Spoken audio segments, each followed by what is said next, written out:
For more than a decade, John T. was a constant presence on Salvage hunters. The calm voice beside the chaos, the sharp eye behind countless smart deals, the man viewers quietly trusted.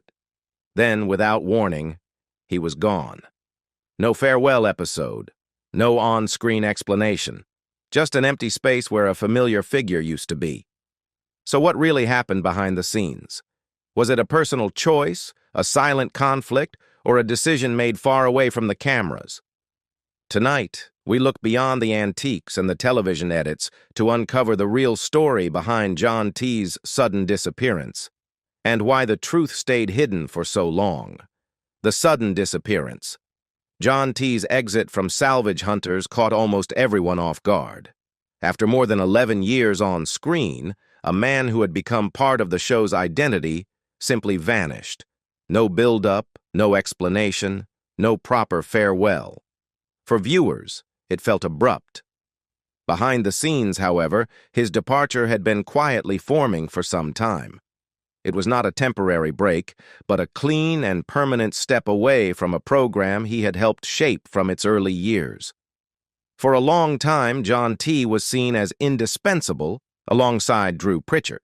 While Drew was the face of the deals, T was the steady presence who kept things moving, organizing travel, handling logistics, and working tirelessly without seeking attention. But in his final year, that balance began to change. Control over the show gradually shifted toward new producers, and with it came subtle but telling adjustments. T's screen time was reduced, his role less clearly defined, and he was no longer consistently presented as Drew's right-hand man. Internal discussions about a new direction left him feeling increasingly sidelined. There were also personal complications that never made it to air.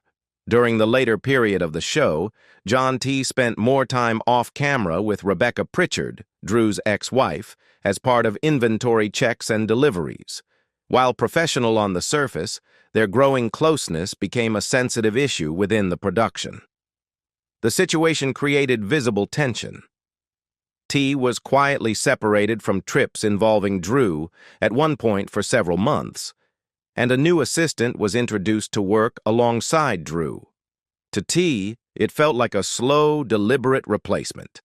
As the strain grew, the relationship between Drew and T visibly cooled. They stopped sharing meals on set, spoke only when necessary, and their on-screen interactions became noticeably restrained.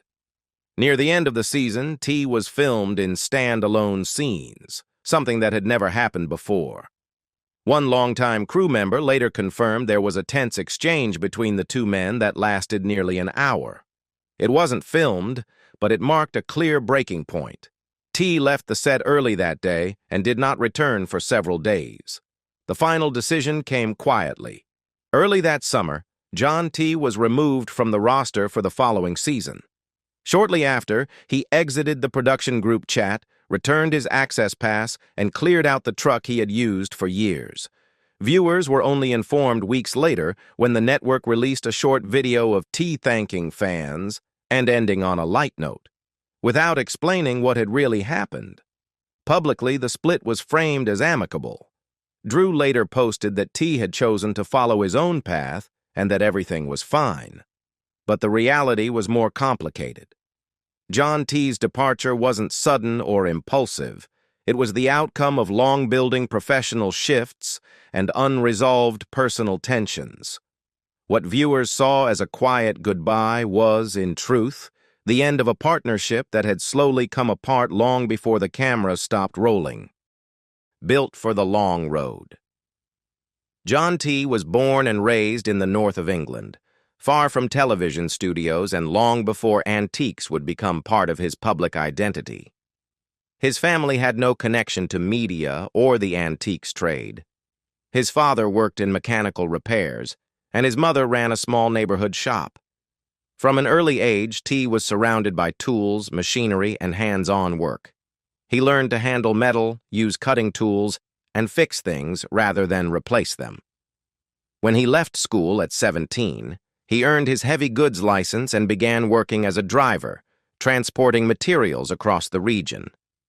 Over time, His work brought him into demolition and salvage jobs, dismantling old furniture, clearing industrial sites, and moving equipment from factories scheduled to be torn down. Through that work, T developed a practical eye. He learned which pieces of iron, machinery, or architectural elements were worthless scrap and which were quietly valuable. That knowledge wasn't academic. It came from lifting, loading, and moving heavy objects day after day.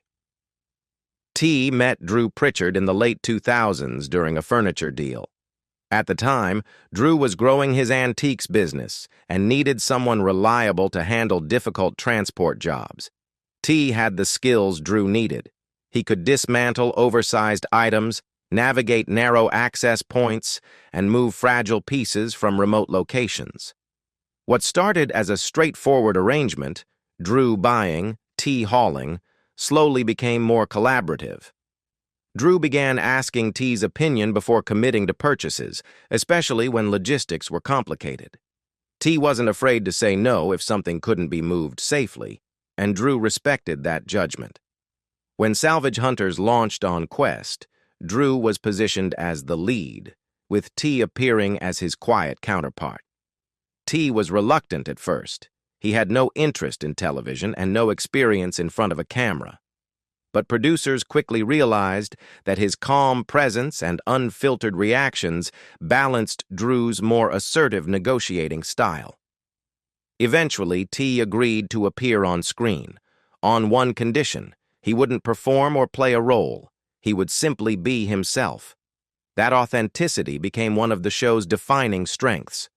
John T never trained for television, never rehearsed lines, and never acted.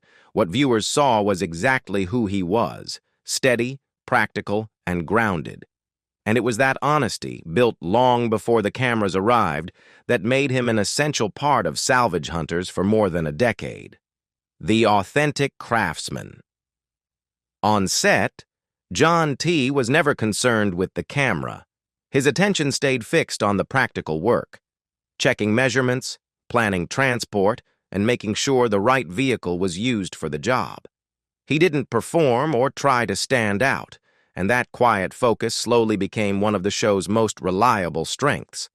When unexpected problems arose, T was often the one who steadied the situation.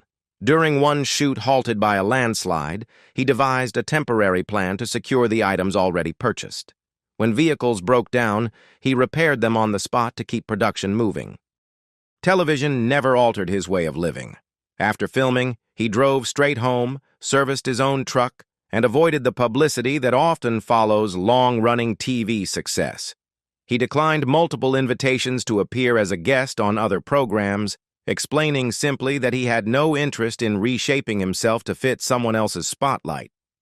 His partnership with Drew Pritchard was built on work, trust, and clear boundaries, a foundation that held for years before it eventually began to fracture. A new chapter. The Quiet Forge. After leaving Salvage Hunters, John T stepped completely away from media. He doesn't maintain public social accounts and hasn't returned to television.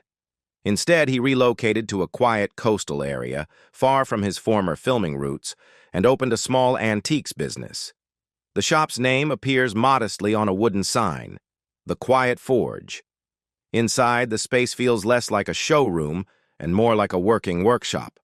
Old industrial metalwork, tools, and reclaimed materials fill the room, arranged by purpose rather than display. Large gears sit beneath steel shelving. Iron frames lean neatly against the walls. Visitors often remark on how orderly it feels, clearly organized by someone who values function above all else. His customers tend to be craftsmen, architects, and designers searching for materials with history. T never mentions his television past.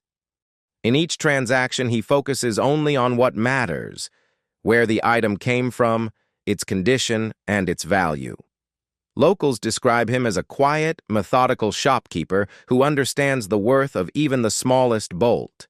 He sources his stock personally, never in bulk, driving out to abandoned factories, derelict farms, and closed workshops, Sometimes he disappears for days and returns with items most people assumed were long gone.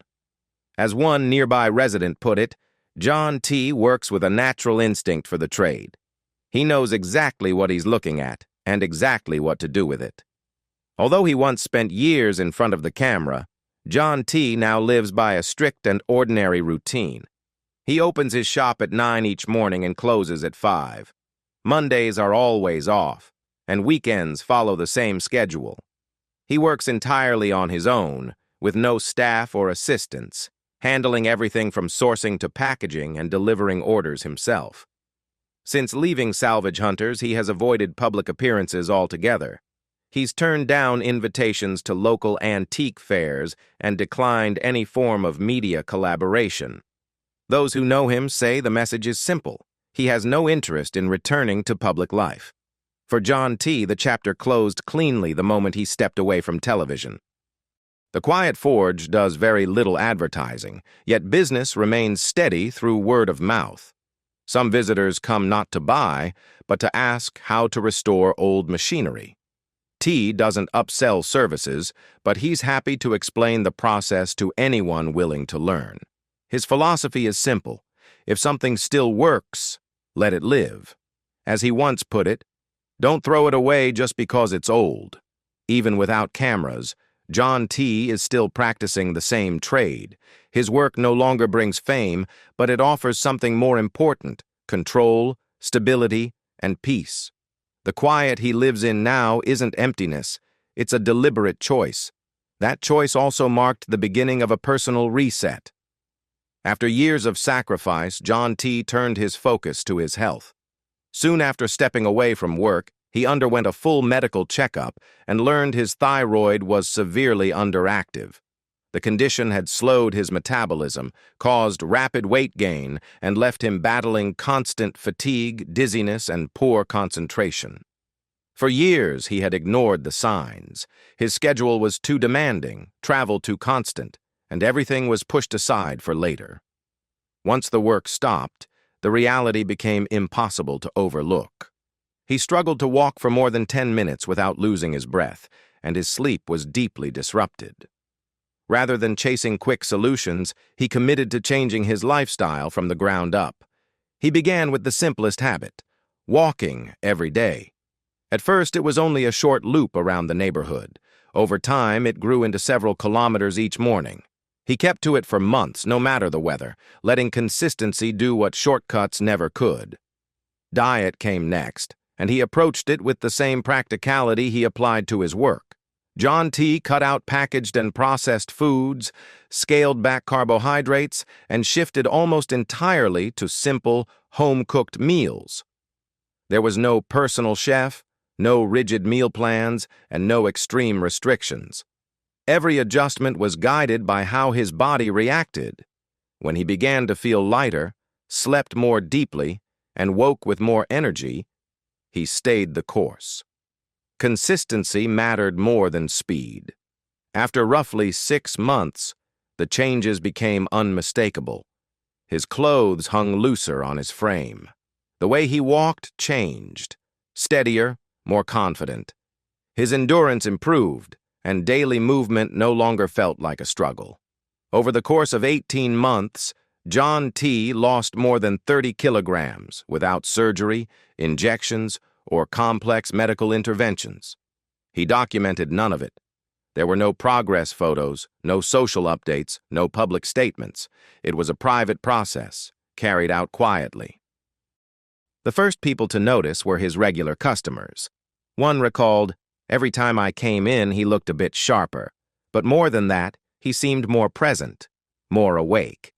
Another noted that he spoke more freely, smiled more often, and seemed genuinely engaged in conversation rather than conserving energy. The transformation went far beyond the physical. John T.'s mindset shifted as his health improved. Once reserved and guarded, he became more open with familiar faces. He began offering advice without being asked, sharing restoration techniques and hard-earned knowledge he had previously kept to himself. There was no announcement, no claim of achievement. He didn't frame it as a success story. He simply did what needed to be done to reclaim his life, something he had postponed for years while putting everything else first. His recovery reset the rhythm of his entire existence. Free from filming schedules, production deadlines, and television demands, every decision now followed a simple principle: live lighter, work within your limits, and build something that can last. The physical transformation wasn't about appearance. It was the final step in closing the door on his former life and protecting the quiet one he had chosen: legacy without applause. During his years on Salvage Hunters, John T. was never presented as the star. Yet everyone on set understood his importance. He was the one who made things function, handling travel, logistics, shipping, timing, and problem-solving with steady precision. Much of what worked smoothly did so because of him. He didn't command attention or dominate scenes. Instead, his presence brought balance. He showed up on time, did the job properly, and didn't rely on dramatic moments or clever editing to leave an impression.